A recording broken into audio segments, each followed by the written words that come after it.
E aí, tudo bom? Estamos aqui, tô eu e você aqui, na verdade, para a gente fazer um apanhado, fazer uma revisão sobre os fundamentos científicos da hipertrofia muscular. A gente vai fazer uma análise atualizada a respeito disso. Eu criei esse workshop online para que a gente pudesse fazer uma atualização que fosse científica, mas ao mesmo tempo ela fosse aplicável no seu dia a dia. Ela possa lhe ajudar de maneira importante e significativa na hora de elaborar os treinamentos. Então, seja muito bem-vindo a esse workshop online que nós estamos fazendo a respeito de hipertrofia muscular. A gente sabe que na literatura existem várias verdades sobre hipertrofia muscular, mas sempre nos preocupa, ou pelo menos me preocupa, as questões a respeito das mentiras que estão por trás dessa área da hipertrofia muscular, do treinamento físico. Como é que elas se desenvolveram, como é que elas foram se fixando no meio da educação física, do treinamento, fazendo com que nós tenhamos um processo ineficiente na hora de prescrever, analisar e aplicar o treinamento para hipertrofia muscular. Então, eu trouxe aqui algumas verdades para nós. Esse artigo é um artigo de 2016, muito bacana, é a respeito das adaptações que o exercício físico pode promover na saúde do músculo esquelético. É uma revisão muito interessante, eu aconselho que vocês leiam ela aprofundadamente para que entendam algumas coisas.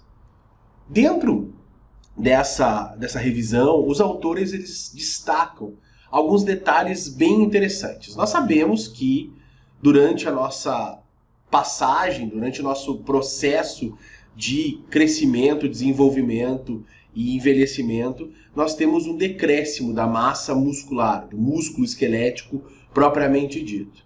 E isso nós conhecemos como envelhecimento. O envelhecimento das células, dos órgãos e, claro, também da massa muscular.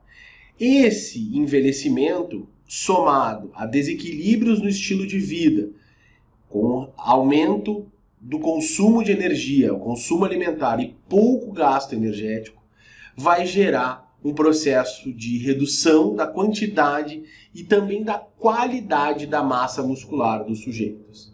Além disso, nós vamos ter um acúmulo de gordura subcutânea e também de gordura visceral, aquela gordura entre as vísceras, que é a gordura mais prejudicial no organismo humano. É a gordura relacionada com níveis inflamatórios bem importantes.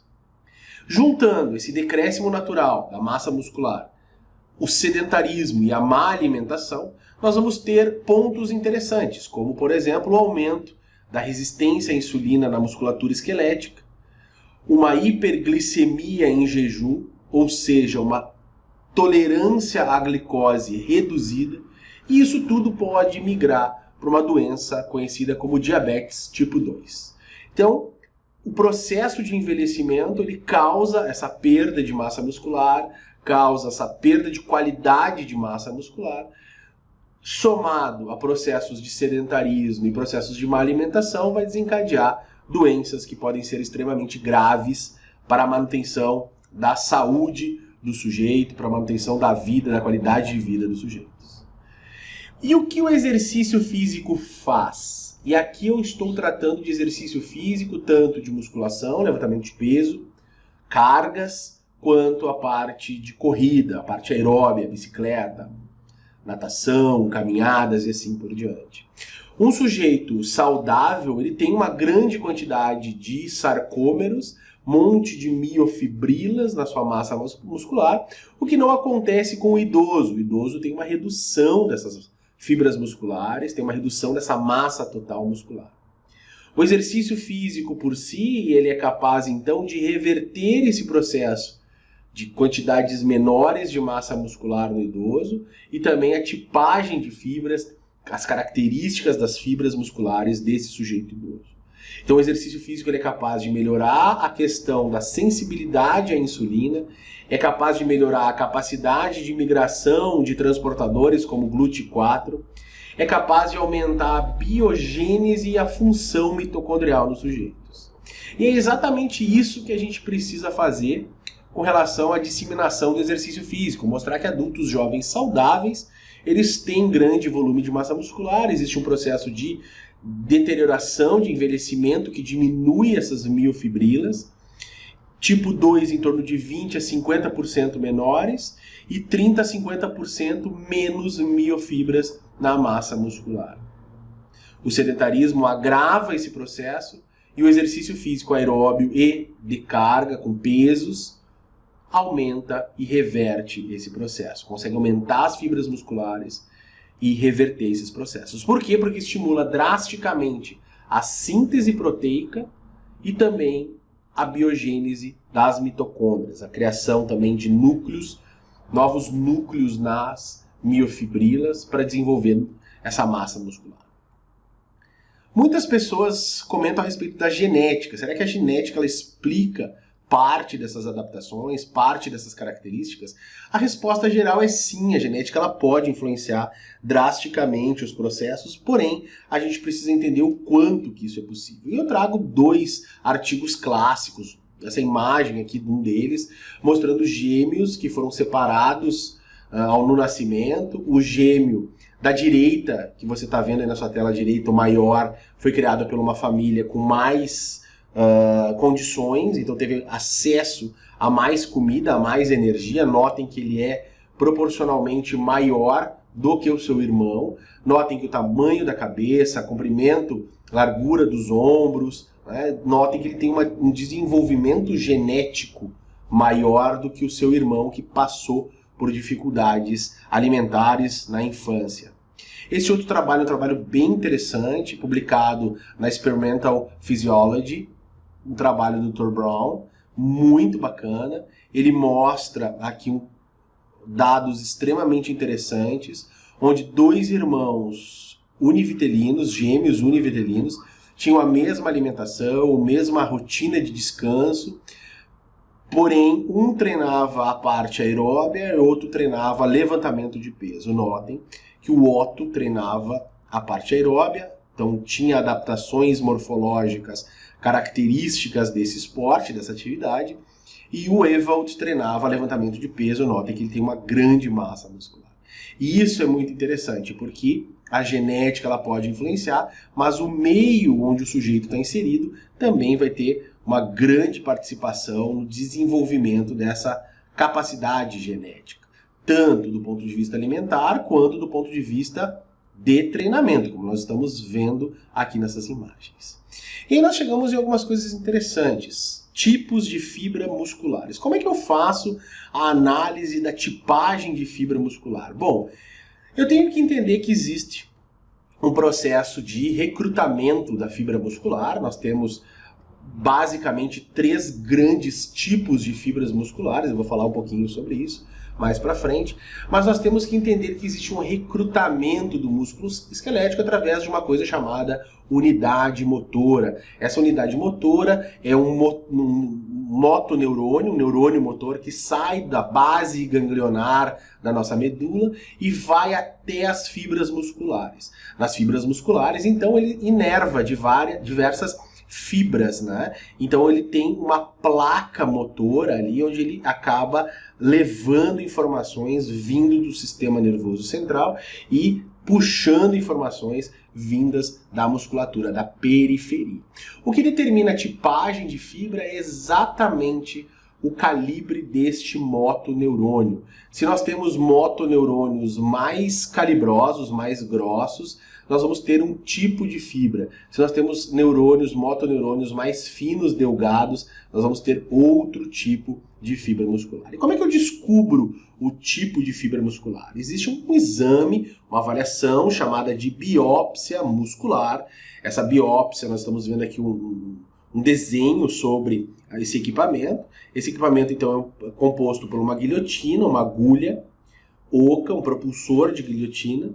Isso é inserido na massa muscular do sujeito e é retirado um pequeno pedaço da fibra muscular, daquele músculo que nós queremos analisar, e isso é levado ao laboratório. Notem essa imagem aqui, sendo feita uma coleta de músculo do gastrocnêmio do atleta. Notem na imagem da direita que está saindo um pedacinho do músculo que vai ser analisado. E isso em tratamentos histoquímicos, lá na bioquímica, nós vamos conseguir fazer a classificação da tipagem de fibra. Então nós dividimos basicamente em dois tipos: as fibras de resistência, de endurance, e as fibras de produção de força. As fibras de endurance, elas estão aqui na imagem, sendo mostradas como fibras mais escuras, e notem que são fibras menores, fibras menos calibrosas, menos grossas do ponto de vista morfológico.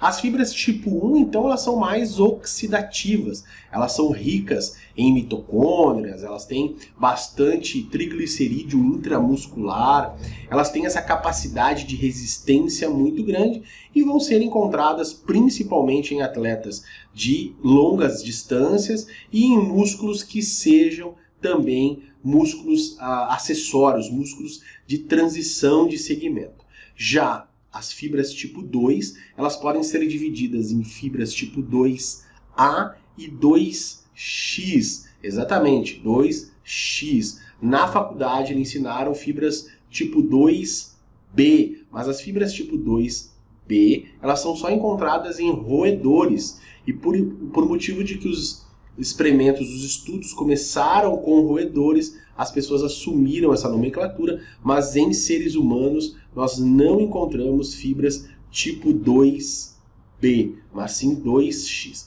Então, recapitulando a tipagem de fibra, nós temos as fibras tipo 1, que são mais oxidativas, as fibras tipo 2A e as fibras tipo 2X, que são as mais aptas à produção de força e potência. Este gráfico aqui, essa imagem, eu gosto muito dela. Ela é um estudo que verificou a quantidade de fibras tipo 1 em diferentes músculos. Notem que nós temos aqui o sóleo ou solear, com bastante fibras oxidativas, o tibial anterior também com bastante fibras oxidativas, o bíceps femoral, o deltoide, o sartório, que é o músculo da coxa envolvido na musculatura da coxa. Então nós temos aqui, 1, 2, 3, 4, 5, que tem mais de 60%, 70% das fibras da sua composição de fibras tipo 1. Automaticamente eles têm poucas fibras tipo 2A e 2X. O que isso me mostra? Mostra que estes músculos, por exemplo, o solear, o tibial, o bíceps femoral e o deltoide, são músculos que passam a ser ativados de maneira mais funcional, de maneira mais a expressar as suas adaptações, com cargas mais leves e com volumes de treinamento maior. Isso é bem interessante, porque muitas vezes na prescrição de treinamento, nós acreditamos que a carga passa a ser um elemento muito importante e, de certa forma, eu concordo que ela é um elemento importante, mas em alguns músculos, quem sabe, cargas menores com volumes maiores possam ser interessantes para fazer uma ativação muscular mais ampla, mais efetiva. Então, quando a gente olhar lá um sujeito fazendo posterior da coxa, fazendo ombros, deltoide, com volume maior e uma carga mais baixa, você entende que ele está querendo estimular realmente a grande maioria das fibras que compõem estes músculos. E aqui eu tenho as rotas de sinalização da hipertrofia e também os sinalizadores hipotróficos. Notem que exercícios com sobrecarga, eles geram um estímulo de liberação de hormônio do crescimento. Isso vai gerar uma sinalização de fatores semelhantes à insulina, fatores musculares, a própria insulina dentro do contexto de sinalização, para que haja estímulo da PI3K, a AKT e, por fim, da mTOR, que é uma promotora de síntese proteica, que gera hipertrofia. Vejam o contrário, sinalizadores hipotróficos. Uma inflamação crônica ou imobilidade, ou as citocinas inflamatórias lá, a TNF-alfa, interleucina 1, interleucina 6, vão fazer ativação de degradação de proteína. O que nós buscamos é exatamente o contraponto dessas duas vias. Quando nós fazemos exercício, nós queremos que os processos hipertróficos se sobreponham aos sinalizadores hipotróficos. E aí nós temos o aumento da massa muscular, a manutenção da massa muscular que já existe ali no sujeito. Então aqui a mesma coisa, mostrando os exercícios de peso gerando essa contração, gerando esse processo de sinalização da mTOR, levando então à translação e à iniciação da síntese de proteínas. Aqui de novo a regulação. E aí nós chegamos a um estudo de 2005, é um artigo de revisão da história e o futuro do Kaatsu Training. O Kaatsu Training é conhecido aqui no Brasil como treinamento de oclusão. Ele segue alguns princípios interessantes, né? Mas é uma metodologia alternativa de treinamento que proporciona ganhos de força e hipertrofia semelhantes ao do treinamento convencional, não maior, semelhantes. Pode facilitar o condicionamento físico de pessoas que não suportariam cargas altas de treinamento, grandes volumes, grandes pesos, cargas. Por exemplo, pessoas idosas, pacientes com osteoartrite, pós-cirúrgicos, pacientes em reabilitação e outros também. Então aqui o equipamento, né, esse equipamento é o alternativo, né, então acaba sendo o equipamento de torniquete, né. O equipamento original ele custa 3.000 euros. Tá? Aqui a gente tem um outro artigo interessante, comportamento da força muscular e da área muscular de braço. Às vezes as pessoas perguntam assim, André, eu consigo ter hipertrofia nas primeiras 8 semanas? Sim, você consegue ter hipertrofia nas 8 semanas, primeiras 10 primeiras semanas, 12 primeiras semanas. Mas essa hipertrofia ela não é tão grande quanto a que aconteceria depois dessas 10, 12 semanas. Porque nós temos um período de adaptação neural. Essa adaptação neural, geralmente, ela dura em torno de 8 a 12 semanas, onde a minha força está sendo desenvolvida, e aí sim, depois, eu consigo ter um estresse muscular mais eficiente, gerando mais hipertrofia, uma magnitude maior hipertrófica. Não quer dizer que não haja hipertrofia no início, antes de 10 semanas, como o nosso gráfico está mostrando, mas ela é bem menor do que quando acontece, quando é verificado depois de 19 semanas, 28 semanas e assim por diante. Chegamos na parte de prescrição do treinamento, né? Então, quais são os aspectos importantes da prescrição do treinamento propriamente dito? Eu vou listar lá tipo de exercícios básicos ou de polimento, a intensidade que está relacionada com a carga, com o peso que está sendo levantado. Nós temos o volume, quantas séries, repetições, exercícios, tempo de tensão. Nós temos o descanso entre as séries, isso é uma discussão bem interessante que a gente vai ter aqui nesse work. A frequência, quantas vezes por semana a gente treina. E, claro, a periodização, a planificação dos ciclos, como é que eu monto isso de forma geral. Beleza? Então vamos começar pelos exercícios básicos versus polimento. Isso é uma discussão muito grande aí na literatura, nas redes sociais. O que será que é melhor? Aí fazer exercícios básicos, não fazer exercícios de polimento. Bom, nós precisamos entender uma relação de carga e tensão imposta ao músculo esquelético. É muito simples nós percebermos que é bem mais fácil levantar bastante carga no agachamento, muito mais carga no agachamento do que no exercício de glúteo com a caneleira. Então, só aí já existe uma relação de carga envolvida. Se eu levanto mais carga num exercício, teoricamente eu tenho maior benefício quando comparado a outro exercício. Então, realizar estudos que comparem fator de agachamento com fator de glúteo sendo levantado com a caneleira, nós vamos ter uma discrepância, nós vamos ter uma briga um pouco desigual a favor do agachamento.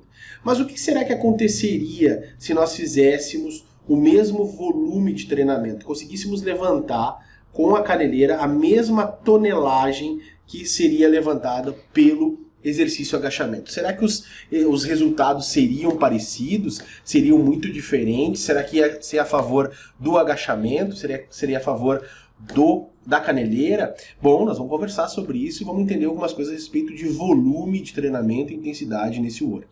Então, exercícios básicos. Nós temos lá agachamentos, terra, puxadas, os supinos, as roscas, as paralelas.